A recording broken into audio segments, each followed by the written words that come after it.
আপনি আপনার নিজের আত্মার প্রতি ইহসান কিভাবে করবেন? আত্মার প্রতি ইহসান করার জন্য প্রথমে আপনাকে যেটা করতে হবে, জ্ঞান অর্জন করতে হবে। আপনাকে বই পড়তে হবে। আপনি যদি শিক্ষাই না গ্রহণ করেন তাহলে আপনি আগাবেন কিভাবে? একটা কথা আছে যে, যখন কোনো মানুষ শিক্ষা নিতে ভুলে যায় তখন সেই মানুষটা আসলে মরে যায়। অর্থাৎ আমাদের এই জীবনটা, আমাদের এই পৃথিবীতে আমরা যে বাস করছি, এটা প্রত্যেকটা ক্ষেত্রেই আমাদেরকে একটা পাঠশালার মতো আমাদেরকে শেখাবে।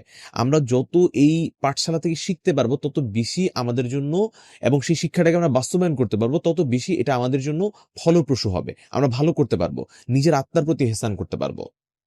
দ্বিতীয়ত জিকির আজকার করা, তাফাক্কুর করা। আপনি যখন নামাজ পড়ছেন, নামাজের শেষে একটু জিকির করেন, সাথে সাথে নামাজ থেকে উঠে যায়েন না।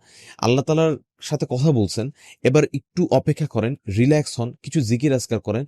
এটা আপনার আত্মাটাকে শান্তি দিবে, আপনার রবের সাথে আপনার সংযোগ স্থাপনে আপনাকে সহায়তা করবে। তৃতীয়ত আরেকটা কাজ আপনি যেটা করবেন সেটা হচ্ছে, যেকোনো সিচুয়েশনসকে আপনি বুদ্ধিবৃত্তিকভাবে আপনি ডিল করবেন।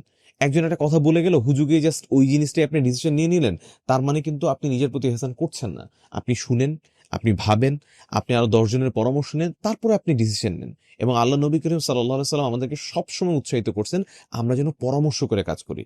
যেই ব্যক্তি পরামর্শ করে কাজ করে সেই ব্যক্তি কখনোই অপমানিত হয় না।